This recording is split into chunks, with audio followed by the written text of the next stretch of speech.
알았으나 우리 주 예수의 날에는 너희가 우리의 자랑이 되고 우리가 너희의 자랑이 되는 그것이라. 아멘. 이것도 쉬운 말이에요. 우리는 여러분이 읽고 이해할 수 없는 것은 쓰지 않았습니다. 다 읽으면 다 이해할 수 있고 알 수 있는 얘기로 썼다는 거죠. 여러분은 우리의 한 면만 보고 부분적으로만 이해해서 자칫 오해할 수 있습니다. 그러나 장차 우리 주님 예수님의 날에는 부분적으로가 아니라 완전하게 이해하게 될 겁니다. 그때는 우리가 여러분을 자랑스러워하는 것처럼 여러분도 우리를 자랑스럽게 여길 수 있을 겁니다. 왜 그럴까요? 왜 그럴까요? 우리가 너희를 자랑스러워하는 것처럼 너희도 우리를 자랑스러워하게 될 거다. 이것은 뭐냐면 그리스도 예수의 날에는요, 오해가 없어요. 왜 오해가 없냐? 진심을 다 알게 돼요. 우리가 그때는 영이라, 영적인 존재라 오염되었던 영적인 감각이 다 회복되면서 흔히 우리 열 길 물속은 알아도 한 길 사람 속 모른다 그러잖아요. 그때는요, 존재적으로 다 알아요. 저 사람이 나에게 어떤 감정, 어떤 모습으로 서 있는지, 이 땅에 있을 때 그 행동들이 어떤 생각에서, 어떤 의지의 발로에서 이런 일이 있었는지. 그래서 주님 예수님의 날에는 열 길, 백 길 사람 속도 훤하게 다 들여다 보이게 되는 그날이 있는데, 마음속에 감추인 숨은 의도조차도 그 영광의 빛 아래 다 드러나게 돼 있는데요. 그러니 순수하지 못한 것은 눈꽃만한 것이라도 있다면 바울은 이런 말 못하죠. 나는 고린도 교회 너희들을 향해서 정말 순수하게 다가갔다, 이런 얘기를 하는 거예요. 그래서 오늘 나의 수고와 헌신을 알아주는 이가 없다라고 실망할 것이 아니라, 그죠? 주님 예수님의 날에 예수님께서 알아주시는 것이 진짜 의미 있는 거 아니겠습니까? 고린도 교회 성도들은, 고린도 교회 그리스도인들은 오해를 하고 있어요. 지금 중간에 이간질하는 사람들 때문에 바울이 굉장히 못된 사람이 되어버렸어요. 근데 그리스도 예수의 날에는 그 모든 회방이 다 거쳐지고, 그때 바울이 고린도 교회를 어떻게 생각했는지 다 이해하게 될 거예요. 그러면 그때는요, 고린도 교회 구원받은 사람들이 바울에 대해서 그때 내가 오해했었다고, 그러면서 오히려 그들의 자랑이 되고, 또 그들도 바울이 자랑이 되어지는 그날이 분명히 올 거다, 이런 얘기를 하는 거예요. 그래서 이게 진짜 마지막 날에 예수님 앞에서 칭찬받는 게 진짜 칭찬인지, 오늘 유형교회, 그 이 땅의 지상교회에서 칭찬받는 게 진짜 의미 있는 일은 아니에요. 왜냐하면 정치적으로, 의도적으로 그렇게 사람들에게 인기를 얻으려고 하는 정치적인 플레이들이 많거든요. 교회 안에서도 사람이 모이는 곳이다 보니까 개인적인 공로는 될 수 있으면 감추고, 교회의 공동체적인 공로는 드러내는 것이 옳다라고 성경도 우리에게 말씀하고 있어요. 성경에 나타난 공로에 대한 개인적인 교훈은, 개인적으로 하는 선한 일에 대해서는 오른손이 하는 일을 왼손도 모르게 이렇게 하라고 말하고요. 공동체적으로, 너희라고 하는 공동체적으로 교회 공동체가 하는 선한 일은 등경 위에 두어 그 방 안에 들어가는 모든 이들이 그 빛을 보게 하려는 것이라 하는 것처럼, 공동체의 일들은요, 전체가 다 알 수 있게끔. 그래서 교회를 통한 선한 일은 하나님의 영광의 빛을 세상 모든 사람에게 나타나게 하기 위한 귀한 자료가 되는 거죠. 하더라도, 우리가 선교를 하더라도, 전도를 하더라도, 봉사를 하더라도, 구제를 하더라도 교회의 이름으로 하면 하나님께서 영광 받으시죠. 개인이 하면 개인이 영광 받고 끝이에요. 자, 그 교회를 통한 선한 일은 하나님의 영광의 빛을 세상 모든 사람들에게 나타나게 하기 위한 영광의 도구가 된다고요. 그래서 개인의 공로는 감추면 하나님 앞에서 결국에는 진짜 자랑거리가 되는 거죠. 사실 바울은요, 지금 염려만 한 바가지예요. 솔직한 바울의 심정은 뭐냐면, 나는 너희의 근심거리요, 너희는 나의 근심거리다. 서로 근심하는 거예요. 바울은 고린도 교회 그리스도인들을 근심하고, 또 고린도 교회 그리스도인들은 진실한 그 속내를 알지도 못하고 바울을 근심하고, 서로 근심거리밖에 안 되는 상황이었어요. 그래도 언젠가 임할 주님의 날에는 감추인 것이 다 드러나게 될 텐데, 그때요, 창피한 사람 많을 거예요. 산하 나를 가리워다오, 바위야 나를 가리워다오 할 사람이 많대요. 왜냐하면 속에 감추고 거짓말로 행동했던 그런 것들이 그날에는 다 드러나거든요. 그래서 그때 진심을 알게 될 거예요. 그러면은 오해는 다 풀릴 거예요. 그러면 오해 때문에 일어난 어려운 일도 다 바르게 수습될 거예요. 그때는 바울도 고린도 교회를 자랑할 수 있고 고린도 교회도 바울을 자랑할 수 있는, 서로가 서로를 자랑할 수 있는 그런 관계가 되었으면 좋겠다. 그런 말을 지금 바울이 하고 있는 거예요. 지금은 죽었다 깨나도 모를 거야. 그런 얘기죠. 15절 계속 읽습니다. 시작. 내가 이 확신을 가지고 너희로 두 번 은혜를 얻게 하기 위하여 먼저 너희에게 이르렀다가, 자, 여기 몇 번? 15절에 몇 번? 두 번. 거기다 동그라미 치시고요. 두 번 먼저 너희에게 이르렀다가, 너희는 누구죠? 고린도 교회 그리스도인들이죠. 자, 고린도 교회 그리스도인들에게 바울이 두 번째 갔었어요. 그렇죠? 갔다고 나오죠? 자, 이 구절로 보면은 바울은 고린도에 두 번이나 갔었다고 말하고요. 첫 번째는 우리가 잘 알듯이 개척하러 간 거예요. 고린도 교회를 세우러, 전도하다 보니까 그곳에 있는 그리스도인들을 모아서 고린도 교회를 세우러 개척하러 간 것이고, 그 뒤에 한 번 더 방문이 있었단 말이죠. 그러나 사도행전에서 바울이 고린도에 두 번째 다시 방문한 이야기는 사실 나오지 않아요. 그러다가 갑자기 세 번째 너희에게 방문할 것이다, 이런 말이 나와요. 두 번째는 건너뛰고 세 번째 너희에게 방문할 것이다라고 말하는데, 그러니까 두 번째 방문은 우리가 모르는 사연이 있는 거죠. 이 디모데가 가지고 간 고린도 전서를 고린도 교회 몇몇 그리스도인들이 받아들이지 않았죠. 그리고 되먹지 못한 말로, 막말로 막 바울의 마음을 후벼 파는 못된 말들을 막 쏟아붓죠. 그리고 바울이 굉장히 마음에 큰 고통을 받아요. 이 말을 전해 들은 바울은 그 즉시 막 화가 나니까, 이 막 욕만 안 했지 그냥 너무 심각한 말들을 많이 하니까 바울이 화가 나가지고 그 즉시 고린도 교회로 건너가죠. 이것이 두 번째 그들에게 달려간 정황이에요. 이게 15절이 굉장히 중요한 근거 구절이에요. 그러나 그렇게 급하게 달려간 고린도 교회에 도착했지만 예배당 안으로 들어가지도 못하고 저 문 앞에서 쫓겨나고 말아요.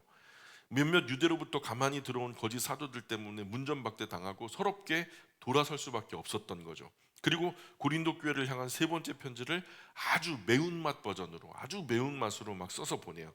너무 그게 감정적으로 막 격한 감정들을 쏟아낸 말들에 바울이요, 그 편지를 디도편에 보내놓고서요 굉장히 후회를 해요.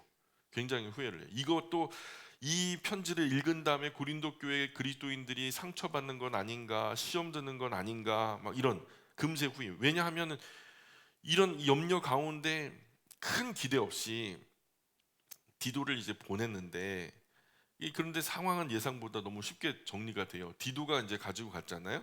근데 그래서 돌아오던 디도 편에 다시 편지를 써 보낸 것이 이제 고린도 후서인데요. 이제 16절 17절 보실까요? 16절 17절 한번 읽어봅니다. 시작. 너희를 지나 마게도냐로 갔다가 다시 마게도냐에서 너희에게 가서 너희의 도움으로 유대로 가기를 계획하였으니 이렇게 계획할 때에 어찌 경솔히 하였으리요. 혹 계획하기를 육체를 따라 계획하여 예 하면서 아니라 아니라 하는 일이 내게 있겠느냐. 이게 옛날 말로 쓰이니까 되게 어려운데 이런 말이에요. 우리는 고린도 교회를 지난 마게도냐로 갔다가 마게도냐에서 고린도 교회의 도움으로 유대로 다시 돌아갈 계획입니다. 내가 이렇게 계획할 때 깊이 생각하지도 않고 계획했을 것 같습니까? 인간적인 불순한 동기로 계획을 세워서 마음으로는 아니요 하면서 말로만 예라고 할 것 같습니까? 이런 얘기예요. 이건 쉽죠. 예. 이 시대를 살아가는 많은 사람들은 누군가 자신을 순전하게 생각해주고 걱정해주는 것에 익숙하지 않아요. 그래서 뭔가 누가 잘해주면은요, 아이고 이유가 있겠지, 이유가 있겠지. 뭐 나한테 뭘 바라고 저러는 거겠지. 순전하게 그 사람을 향해서 정말로 좋은 마음으로 다가가면요, 그런 좋은 마음을 받는 것에 익숙하지 않은 세대가 되어버렸어요. 워낙 많은 거짓말 마케팅에 노출이 돼가지고 영상 하나를 봐도 광고 봐야지 보고 뭐 하나를 해도 뭔가 대가 없으면 안 하고, 일반적으로 세상에서 지인들과 은밀하게 자기 고민과 어려운 일을 나누면은요, 그 곧 뒷담화 안주거리가 되죠. 흉이 돼서 돌아오는 일이 많아요. 그렇죠. 뭔가 내가 정말 마음 쏟아놓을 일이 없어서, 그 때가 없어서 내가 사랑하는 사람 지인이라고 여겼기 때문에 그 사람에게 마음 열어놓고 얘기를 했는데 곧 다른 사람에게 들려져요. 그게 그냥 있는 그대로 들려지는 게 아니라 돌고 돌아서 진짜 내가 못돼 먹은 사람으로서 뒷담화가 돼가지고 돌아오는 거예요. 흉이 돼가지고 돌아오더라는 거예요. 근데 이게요, 이런 모습이 교회와 목회자에게도 그럴 것이다. 뭐 교회도 똑같지, 뭐 목사도 똑같지, 뭐 그렇게 여겨 버리는 거예요. 예. 기도라는 미명하에 비밀한 일을 나누면은 뒤로는 흉볼 거면서, 어? 뒤로는 흉볼 거면서, 이럴 때는 지금 정말로 목회자로서는 진짜 환장하죠. 예, 속을 까디집어 보여드릴 수도 없고, 목회자로서 정말 속이 상한 거예요. 도대체 이 사람은 나를 뭘로 보나. 동네 목사라는 말이 있어요. 예, 동네에 어려움 당하고 슬픈 일 당하고 고민 있는 분들이 다 와서 이제 상담을 하는 거죠. 정말 그래요. 우리 영광교회 그리스도인들만이 아니라 교회 바깥에 있는 분들도 상담하러 자주 옵니다. 예, 뭔가 나를 위해 주는 사람의 피드백을 얻고 싶어서 오는 거 아니겠어요? 그걸 뒷담화로 또 흉으로 뒤집는다? 아, 뭐 그런 경우도 있을 수 있겠지만, 참 그러나 목회자를 그렇게 바라보면 안 돼. 도대체 목회자를 뭘로 보길래 저렇게 색안경을 끼고 볼까? 마지막까지 그 곁에서 든든한 편이 돼주기를 원하는 그런 순수한 마음을 몰라줄 때 참 섭섭하죠. 사실 한국교회 목회자가 이렇게 신뢰를 잃은 것에는 목회자들이 뭐 한 일들이 있죠. 자업자득입니다. 그간 해왔던 행태가 너무 신뢰를 주지 못한 결과라는 점에서 저도 사실은 자유로울 수 없고요. 그러나 그럼에도 불구하고 다시 한번 여러분에게 부탁드리는 것은, 우리 18절 한번 같이 읽어볼까요? 18절 시작. 하나님은 미쁘시니라. 우리가 너희에게 한 말은 예하고 아니라 함이 없노라. 자, 미쁘다라는 말은 faithfulness, 믿을만하다, 신실하다는 뜻이에요. 그러니까 하나님께서 신실하신 것처럼 우리도 여러분 앞에서 예하고 뒤로는 아니요, 이중적인 플레이를 안 하는 거예요. 한 입으로 두 말하는 이중인격자 같은 그런 사람이 아니라는 거예요, 바울이. 예. 뭐 문제 있어요?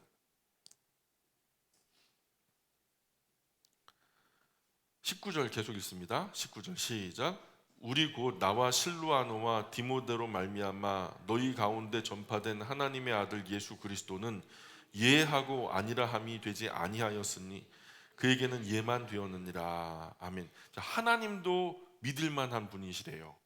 그리고 그 아들 예수님도 하나님 앞에서 믿을 만한 분으로 하나님의 요구에 대해서 예만 했다는 거예요.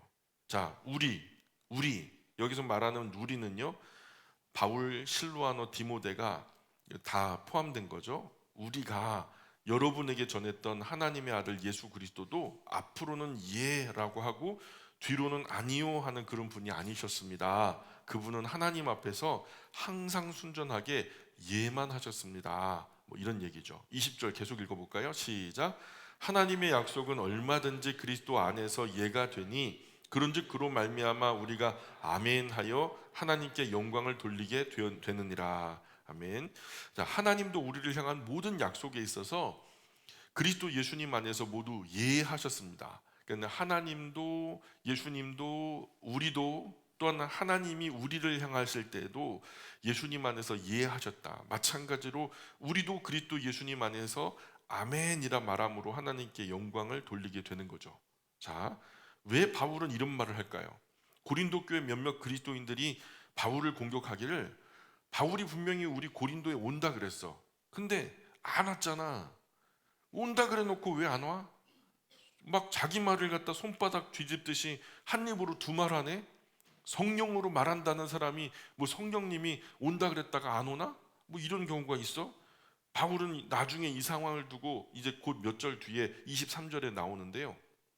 이런 상황을 두고 내가 너희에게 가지 않은 것은 너희를 아껴서 안 간 거야. 내가 갔을 때 부끄러움이나 거리낌이 없게 하기 위해서 너희를 아껴서 안 간 거야. 만약에 그때 갔으면 고린도 교회는 난리 난 거죠. 21절 22절 계속 읽어볼게요. 21절 22절 시작. 우리를 너희와 함께 그리스도 안에서 굳건하게 하시고 우리에게 기름을 부으신 이는 하나님이시니 그가 또한 우리에게 인치시고 보증으로 우리 마음에 성령을 주셨느니라. 아멘. 자, 여러분과 우리를 그리스도 안에서 굳게 세우는 분은 하나님입니다. 하나님은 우리에게 기름을 부으시고 우리가 그분의 소유라고 인을 치셨습니다. 인이 뭐예요? 도장을 치셨습니다. 그리고 그 보증으로 우리 마음에 성령님을 주신 것입니다. 어렵지 않죠? 23절 계속 읽습니다. 시작. 내가 내 목숨을 걸고 하나님을 불러 증언하시게 하노니 내가 다시 고린도에 가지 아니한 것은 너희를 아끼려 함이라. 그죠? 고린도에 안 간 것이 고린도 교회에 있는 사람들에게는 유익이었던 거예요. 만약에 그 심정 그대로 바울이 고린도 교회에 갔다면 몇 사람은 아마 출교당하고 사탄에게 성삼위 하나님으로 내어줌을 당하는 정말 말도 할 수 없는 큰 권징이 있었을 거란 말이에요. 내가 목숨 걸고 너희 하나님을 증인 삼아 말할 수도 있습니다. 내가 고린도에 가지 않은 것은 여러분을 아끼는 마음 때문이었습니다. 이렇게 말해요. 진심이 통하지 않으니까 진짜로 막 강조를 하게 되죠. 만약 그래요. 이런 그들을 배려해서 했던 이 모든 그 배려가 졸지에 한 입으로 두 말하는 사람, 말바꾸기 천재, 이런 오명을 입었던 거죠. 말로는 온다 해놓고 결국 안 오는 것 봐라, 무슨 성령 따라 행동하는 사람이 저렇게 손바닥 뒤집듯 왔다 갔다 하냐, 이렇게 바울을 비우는 사람도 있었던 거죠. 자, 24절 계속 읽습니다. 시작. 우리가 너희 믿음을 주관하려는 것이 아니요 오직 너희 기쁨을 돕는 자가 되려 함이니 이는 너희가 믿음에 섰음이라. 아멘. 여러분의 신앙을 우리가 우리 마음대로 지배하려고 하는 게 아닙니다. 여러분은 이미 믿음 위에 굳게 서 있습니다. 우리는 단지 여러분과 함께 일하며 기쁨을 북돋을 뿐입니다. 자, 신앙의 주체가 누구라고 생각하세요? 네?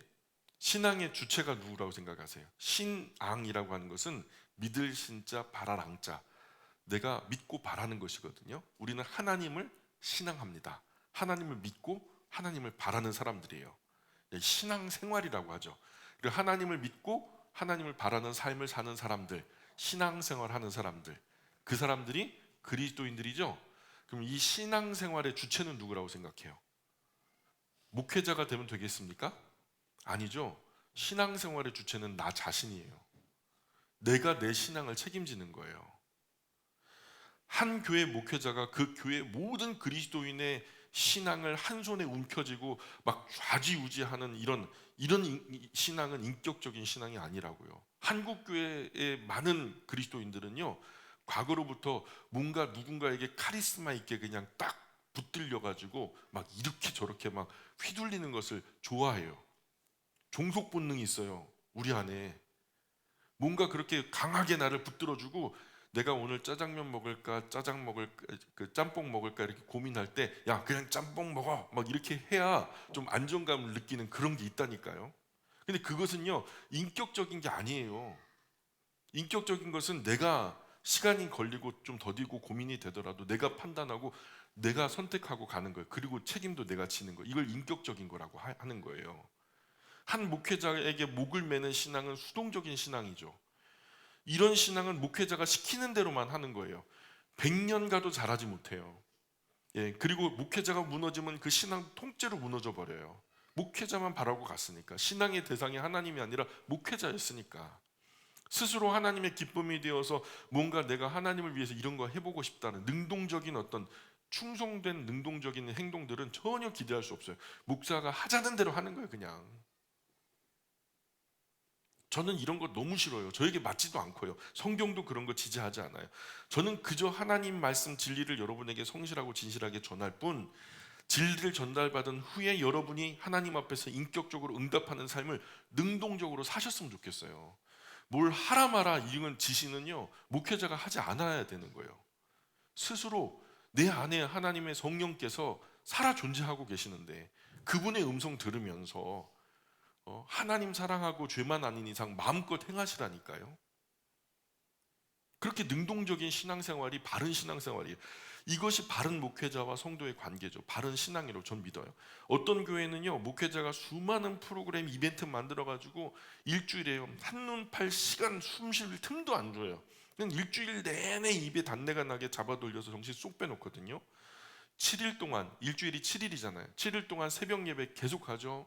그리고 정기 예배가 오전 예배, 오후 예배, 그리고 수요 예배 있으니까 3번 하면 10번이죠. 거기다가 금요 철야, 토요 봉사, 그리고 주중에 또 전도 모임 이런 거 하면 13번이요. 일반적으로 평균적으로 13번. 한국 교회 안에서 좀 신실하다, 충성되다 하는 사람들은요, 일주일에 13번 예배당에 나와서 충성해야 뭔가 대단한 신앙을 가진 사람처럼 여겨진다니까요. 근데 그게 맞아요? 교회에서는 그렇게 신실한 신앙인으로서 보여질지 모르지만 일상으로 돌아가 봐요. 일상으로 돌아가면 번아웃 돼가지고 피곤해 죽겠는데요. 애들 돌보는 거, 남편 봐도 아내 봐도 고운 말 나와요? 정말로 경건의 능력, 우리의 신앙이 발휘되는 곳이 어디여야 해요? 우리의 일상이어야 하거든요. 교회는요 좀 부족해도 괜찮아요. 여기서 흉볼 거 없어요. 다 부족한 사람들이 모이는 곳이니까. 근데 일상으로 돌아갔을 때 예수님 안 믿는 사람들이 거기 있거든요. 거기서 우리의 경건의 능력이 나타나야 된단 말이에요. 쉽게 말해서 여기는 미사일 발사되니까 여기서 터지면 안 되는 거예요. 미사일은 발사돼서 일상에서 팡 터져야지. 근데 거기서 터지는, 저 북한에서 쏘는 핵미사일 같으면은 터지면 많은 사람 죽잖아요. 복음의 미사일은요 터지는 그곳에 생명이 솟아나요. 예, 죽은 사람도 살아나요. 정말로 절망한 사람들이 희망을 얻죠. 그게 능력이에요. 자, 나라는 사람이 조그만한 폭죽 같은 사람인지 아니면 엄청난 미사일 같은 존재인지는 일상이 우리에게 말해주는 거예요. 교회에서는 뭐 엄청난 핵 미사일인 것처럼 막 거룩한 영향력 혼자 막 이렇게 하면서, 우리 교회는 뭐 그렇게 허세 부리는 분 없어갖고 참 감사해요. 근데 일상에서는요 전혀 예수님 믿는 사람인지도 몰라요. 그 말이나 행동에서 신앙이 요만큼도 느껴지지 않는 사람 많거든요. 전혀 경건의 능력 없죠. 중요한 게 뭐예요? 내용이거든요. 과자 이만한 봉지에다가 나중에 딱 까보니까 요만큼 들어있잖아요. 질소 과자라고 들어보셨어요? 질소가 90%야. 열어보니까 내용물은 요만큼이야. 내용 없는 거예요, 정말. 내용 없는 거예요. 공갈빵처럼 정말 유치찬란한 것이 한국교회 그리스도인들 가운데 얼마나 많은지 몰라요. 그래서 하나님도요 그런 목회하지 않아요. 예수님도 그렇게 사역하지 않으셨어요. 저 또한 그렇게 하기를 원치 않아요. 다 자란 성인이 왜 수동적으로 신앙생활 하려고 해요? 진리는 목회자의 도움을 통해서 배움을 얻되, 하나님의 말씀의 바른 길은 목회자를 통해서 바르게 배우되, 정작 배운 대로 사는 것은 본인들의 몫이잖아요. 잘 배웠으면 목회자만 껌뻑껌뻑 쳐다보지 말고 이제 집으로 돌아가서 말씀대로 사셔야 돼요. 예배당에서 뭐 하려고 하지 말고. 바울은 고린도 교회에 오래 머물기를 원하지 않았어요. 그래서 더더욱 그들의 신앙을 주관하려는 자세로, 지배하려는 자세로 목회하지 않았다고 말하는 거예요. 바울은 그들을 강제하지 않았어요. 엄청난 카리스마로 그들을 휘어잡으려고 하지 않아요. 그들을 쉽게 말해서 바울의 소유로 삼으려고 하지 않았단 말이에요. 자율적으로 그들의 신앙에 맞게 바른 신앙 살아가기를 바른 신앙생활 하기를 원했던 거죠. 2장으로 건너가 볼까요? 고린도후서 2장 1절 2절 시작. 내가 다시는 너희에게 근심 중에 나아가지 아니하기로 스스로 결심하였노니 내가 너희를 근심하게 한다면 내가 근심하게 한 자밖에 나를 기쁘게 할 자가 누구냐. 자꾸만 헷갈리죠. 이것도 쉽게 풀어서 말씀드릴게요. 저는 또다시 여러분을 고통스럽게 만드는 방문은 하지 않기로 다짐했습니다. 어렵지 않죠? 제가 만일 여러분을 슬프게 만든다면 또 누가 저를 기쁘게 해주겠습니까? 저를 기쁘게 해줄 사람은 다만 여러분뿐인데 말입니다. 그래서 만일 제가 다시 여러분에게 가서 또 여러분 마음에 고통을 준다면 여러분이 저를 어떻게 기쁘게 해줄 수 있겠냔 말입니다. 그러니까 다시는 그렇게 불편한 방문 안 하고 싶다는 거예요. 문전박대 당하고 막 서로 그냥 싸우고. 그래서 바울의 고린도 교회를 향한 지나칠 만큼 관심과 사랑을 엿볼 수 있는 말이죠. 3절 4절 계속 읽어볼게요. 3절 4절 시작. 내가 이같이 쓴 것은 내가 갈 때에 마땅히 나를 기쁘게 할 자로부터 도리어 근심을 얻을까 염려함이요 또 너희 모두에 대한 나의 기쁨이 너희 모두의 기쁨인 줄 확신함이로라. 내가 마음에 큰 눌림과 걱정이 있어 많은 눈물로 너희에게 썼노니 이는 너희로 근심하게 하려 한 것이 아니요 오직 내가 너희를 향하여 넘치는 사랑이 있음을 너희로 알게 하려 함이라. 아멘. 여기서도 그래요. 사실 제가 지난번 편지에 그렇게 써 보낸 것도 제가 가기 전에 여러분이 그 모든 문제를 먼저 정리해 주기를 바랐기 때문입니다. 만약 저의 소원대로 그렇게 되었더라면 제가 가서 저를 가장 기쁘게 해줄 여러분을 만날 때 지난번처럼 그렇게 마음에 고통스러운 일은 없었을 것 아니겠습니까? 그냥 지난번에 갔었을 때는 참 고통스러웠다는 거죠. 그래서 여러분의 기쁨이 곧 저의 기쁨이고 저의 기쁨이 곧 여러분의 기쁨입니다. 그러니 제가 기쁨을 안고 여러분에게 달려가지 않고 막 분노, 혈기 막 이런 것들을 가지고 이런 것들이 이유가 되어서 여러분에게 달려간다면 여러분도 사실 기쁘지 않았을 겁니다. 이런 얘기예요. 그 지난번 편지, 여기서 지난번 편지라는 것은 세 번째 매운맛 편지를 말하는 거예요. 세 번째 정말 쓰고 싶지 않았던 편지. 저는 가슴이 찢어지는 것 같은 심정으로 눈물을 흘리며 그 편지를 썼습니다. 그러나 사실 그 편지는 여러분 마음의 아픔을 드리려고 쓴 것이 아닙니다. 제가 여러분을 얼마나 사랑하는데요. 또 여러분 사이에서 일어난 문제에 대해서 얼마나 마음을 쓰고 있는데요. 사실 그 마음을 알려드리려고 지난번 편지를 썼던 겁니다. 이렇게 바울이 얘기하는 거죠. 5절 6절 계속 읽어볼까요? 시작. 근심하게 한 자가 있었을지라도 나를 근심하게 한 것이 아니요 어느 정도 너희 모두를 근심하게 한 것이니 어느 정도라 함은 내가 너무 지나치게 말하지 아니하려 함이라. 이러한 사람은 많은 사람에게서 벌받는 것이 마땅하도다. 아멘. 네, 사건을 일으킨 장본인 때문에 저는 마음이 정말 아팠습니다. 여기서 장본인이라고 하는 사람, 어떤 고린도 교회에 굉장히 큰 근심거리를 가지고 왔던 어떤 한두 사람이 있었던 것 같아요.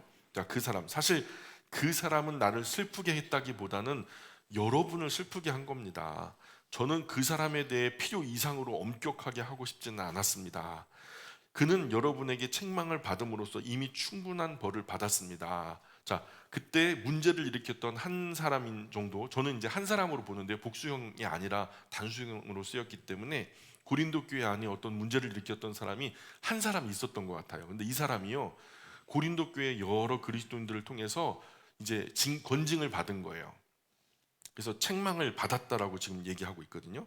그래서 아마 고린도 교회에 속한 몇 사람이 크게 속을 썩이는 사람이 있었던 모양인데 그게 이제 바울을 근심하게 했고 고린도 교회 전체에 심려를 끼쳐서 결국 교회로부터 어떤 처벌도 받은 것으로 여겨져요. 그러나 그 잘못한 사람이 고린도 교회 모든 성도에게 지목당하고 책망을 들었다면 계속 벌 받을 사람으로 낙인 찍고 그렇게 생각하면 안 된다는 거죠. 이제 처벌을 받았으니까, 권징을 받았으니까 이제 용서해 줘야 된다, 그런 말 나오지 않겠어요? 자, 7절 8절 그 용서 얘기가 나오나 봅시다. 7절 8절 시작. 그런즉 너희는 차라리 그를 용서하고 위로할 것이니 그가 너무 많은 근심에 잠길까 두려워하노라. 그러므로 너희를 권하노니 사랑을 그들에게 나타내라. 여기서는 또 복수로 쓰여요. 그들에게 나타내라. 예, 이거 몇 사람, 한두 사람. 그러니 이제는 용서해주고 위로해 주십시오. 그렇지 않으면 그는 또는 그들은 슬픔과 절망으로 다시 일어서지 못할지도 모릅니다. 그러니 이제 여러분이 얼마나 그를 진심으로 사랑하고 있는지 그에게 보여주십시오. 이렇게 말하는 거죠. 사람은 누구나 잘못하죠. 사람은 온전한 사람은 없어요. 그죠?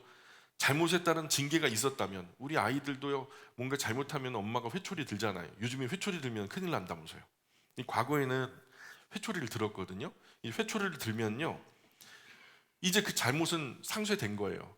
근데 회초지를 했는데도 뒤에서 너 그때 그랬지, 그때 그랬지, 그럼 되게 후진 거예요. 그거 애들 빈정상이에요. 그때 내가 그래갖고 아프게 몇 대 맞았으면 끝난 거지, 엄마 그거 가지고 또 그런다고 그러면요, 애들 바르게 안 해요. 누가 바르게 하겠어요? 전당한 징계 절차에 따라서 회초리 맞았으면, 그 반성했으면 끝난 거예요. 진정으로 회개했다면 교회 안에 다시 설 수 있는 자리를 만들어 주는 것은 남은 분들의 몫이죠. 징계만큼이나 중요한 것이 바로 용서와 화해라고 이제 얘기하는 거죠. 징계 후에 낙인 찍어 놓고 교회 안에 설 자리도 없게 만들어 버리면 교회가 세상보다 나은 게 뭐가 있어요? 그 사람이 교회에서 나가면 또 어디로 갈까요? 갈 데도 없어요. 교회를 통해서 징계가 있더라도 잘못한 사람을 완전히 따돌려 끝장내려고 하면 안 된다는 거예요. 진심으로 회개하고 돌아온 형제를 탕자를 받아주었던 아버지 하나님과 같이 진심 어린 사랑으로 품어주라는 것이 바울의 심정이죠. 어차피 우리 모두 아무도 완전하지 않잖아요. 우리도 실수하잖아요. 언제 우리가 이 헤아림의 헤아림으로 우리도 도로 헤아림을 당할지 우리 알 수 없잖아요. 이 벌 받은 사람은 죽일 놈이고 우리는 천사예요? 절대 아니죠. 전혀 그렇지 않잖아요. 우리도 똑같아요. 어른의 심정, 아버지의 심정, 하나님의 심정이 곧 교회의 심정이 돼야 된다고 저는 생각해요. 9절 계속 읽어봅니다. 시작. 너희가 범사에 순종하는지 그 증거를 알고자 하여 내가 이것을 너희에게 썼노라. 제가 지금 이 편지를 쓰는 것은 여러분이 저의 목회의 지도에 순종하고 있는지 알아보기 위함입니다. 이렇게 쓰고요. 10절 11절 시작. 너희가 무슨 일에든지 누구를 용서하면 나도 그리하고 내가 만일 용서한 일이 있으면 용서한 그것은 너희를 위하여 그리스도 앞에서 한 것이니 이는 우리로 사탄에게 속지 않게 하려 함이라. 우리는 그 계책을 알지 못하는 바가 아니로다. 자, 이것도 쉬워요. 여러분이 누구든 용서한다면 저도 여러분을 용서하겠습니다. 그러나 어느 경우이건 그리스도 앞에서 그리스도 앞에서 여러분을 위해서 용서한 것입니다.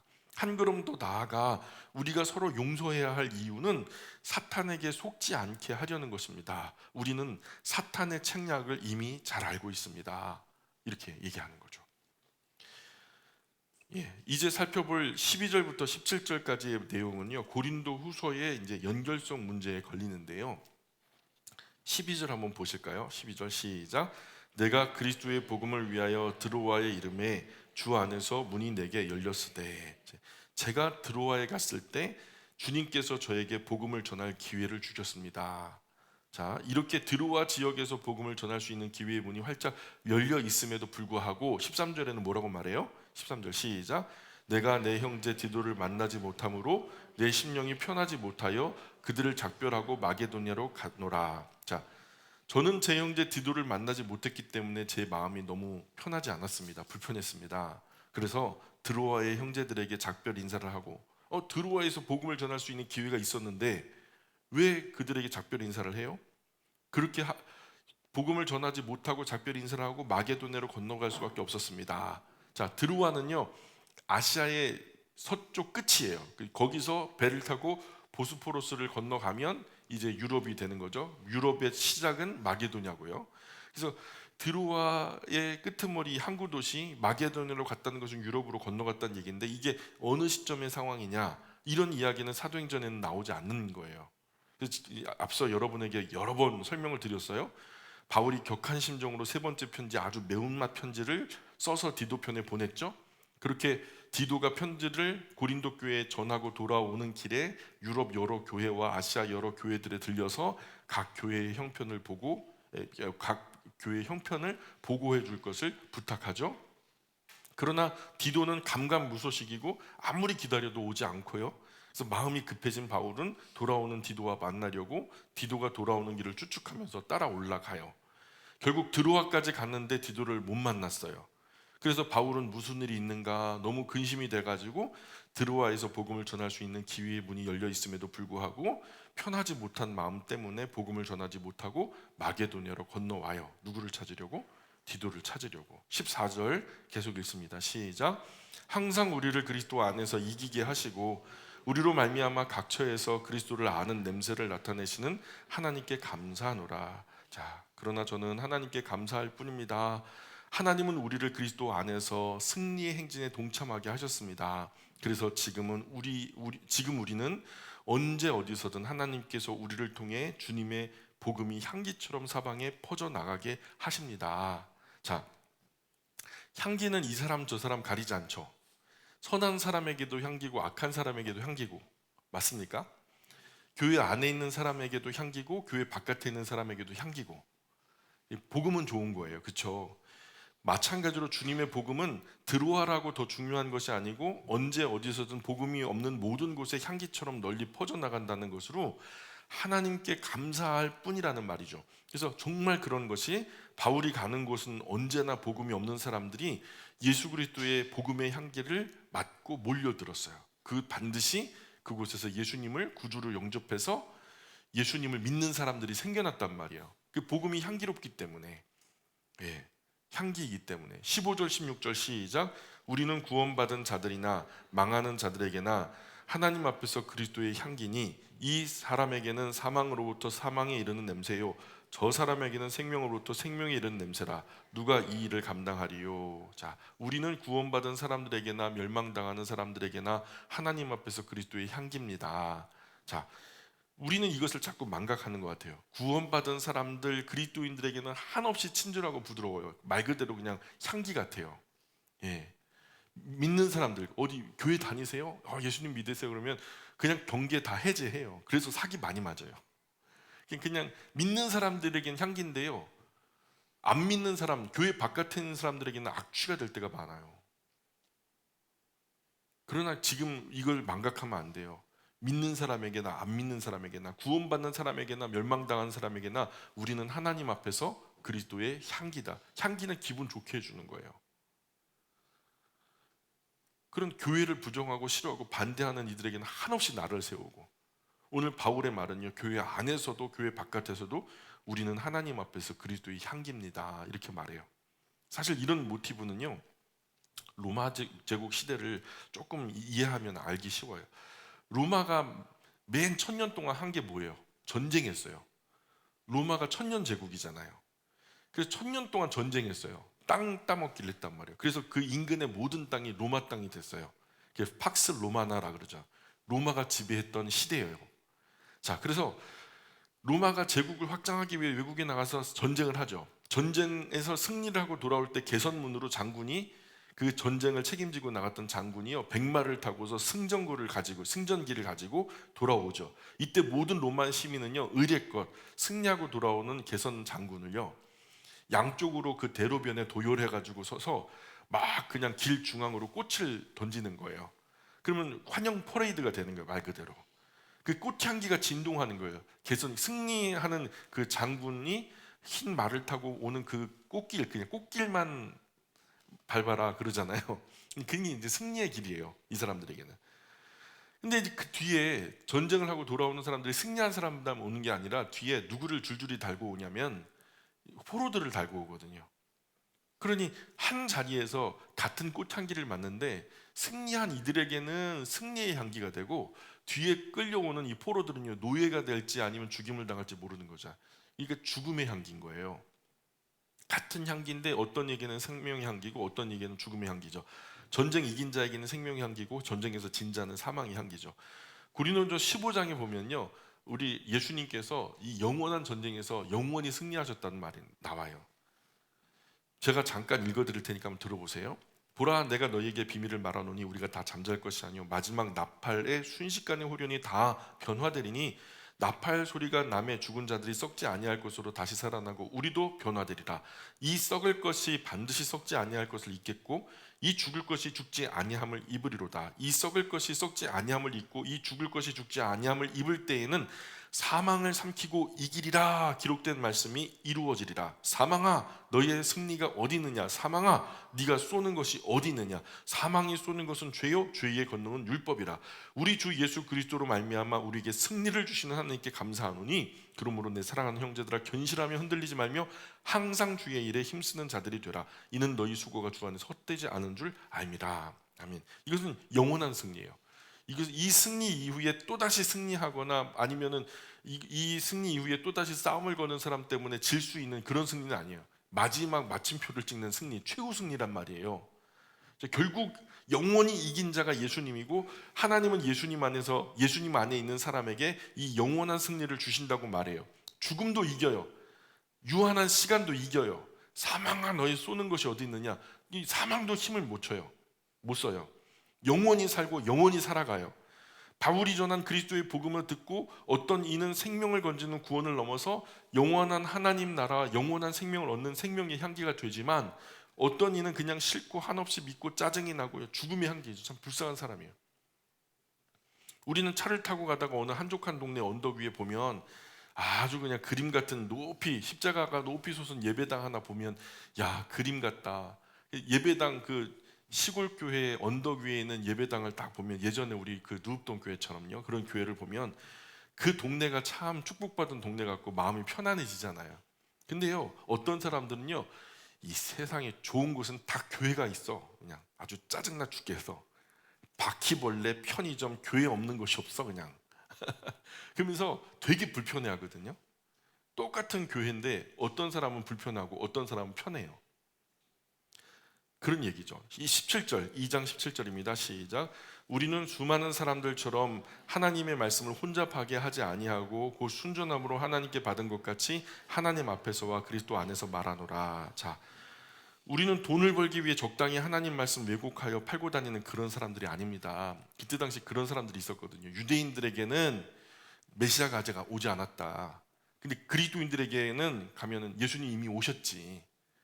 그러면서 막 예수님에 대해서 유대인들 앞에서는, 유대교 앞에서는 예수님은 저주받아 마땅한 사람이다. 나무에 달린 자마다 저주받았다 그러지 않았냐. 그러니 저 예수는 가짜다. 막 그러다가 또 그리스도인들 앞에 오면은 그분이 구세주가 맞지. 그분이 우리를 건지신 거지 하면서 막 이제 그 이유가 뭐냐면 돈 때문에, 돈 때문에. 우리는 하나님께서 보내신 사람답게 하나님 앞에서 그리스도 안에서 진실하게 말하려고 노력합니다. 만에 하나 내가 그렇게 유대교 안에서 말을 하다가 뭐 맞아 죽을지언정. 수많은 사람이 하나님 말씀 혼잡케 하죠. 그렇죠. 그리스도인 앞에서 그리스도인들 입맛에 맞게 복음 바로 전하다가 유대인들 앞에서 유대인들 입맛에 맞게 복음 조금 왜곡해서 전하던 전도자들이 그때 당시 있었던 거예요. 이들의 목적은 돈이죠. 마음 맞추어 호응 얻으면 주머니가 열리는 것을 이용해 먹는 못되고 악한 전도자들이 있었어요.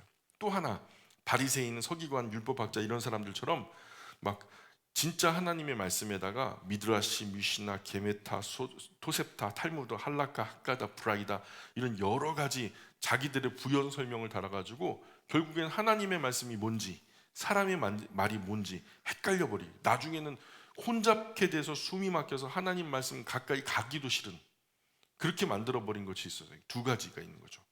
그러나 바울은 하나님 말씀 복잡하게 혼잡하게 전하려고 하지 않았다고 말해요. 하나님 앞에서 말하듯 순전하게 단도직입적으로 진리 그대로를 전했다. 바울은 그렇게 양심적으로 선언하고 있는 거죠. 우리 처음 나오신 분, 또 이 말씀이 익숙하지 않으신 분은 굉장히 어려울 수 있어요. 죄송합니다. 그러나 들리게 되는 날이 있을 겁니다. 성령 하나님께서 귀를 열어주시고 또 눈을 열어주시고 마음 깨닫는 마음을 더해 주셨으면 좋겠습니다. 우리 여기까지 할까요? 기도하겠습니다. 귀하신 하나님, 은혜와 사랑을 감사합니다. 오늘도 하나님의 말씀 들려주신 말씀대로 저희가 하나님 앞에서 바른 신앙의 기준을 잡고 또 저희의 신앙의 주관대로 하나님이 주셨던 말씀을 잘 살아 실천할 수 있도록 도와주옵소서. 더 이상 수동적으로 누군가에게 끌려다니는 신앙생활이 아니라 저희들 스스로가 정말 주장해 나가는, 정말 저희 안에 성령 하나님의 자유하심 따라 하나님을 사랑하고 죄만 아닌 이상 멋진 신앙생활 펼칠 수 있도록 은혜를 더하여 주옵소서. 모든 영광 주님께 올립니다. 감사하며 예수님 거룩하신 이름을 의지하여 기도합니다. 아멘. 우리 찬송가 함께 드리겠습니다. 찬송가 537장 찬송 하나님께 올립니다.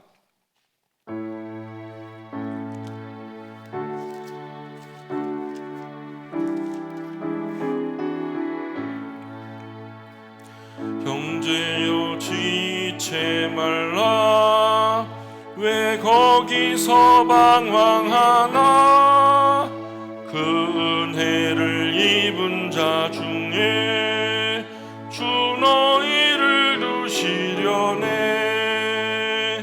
오라 오라 지체 말고 오라 오라 오라 지체 말고 오라 형제여 지체 말라 내 몸과 맘들이여라 주 예수께 구원이 있고 또 영생할 길이 있네 오라 오라 지체 말고 오라 오라 오라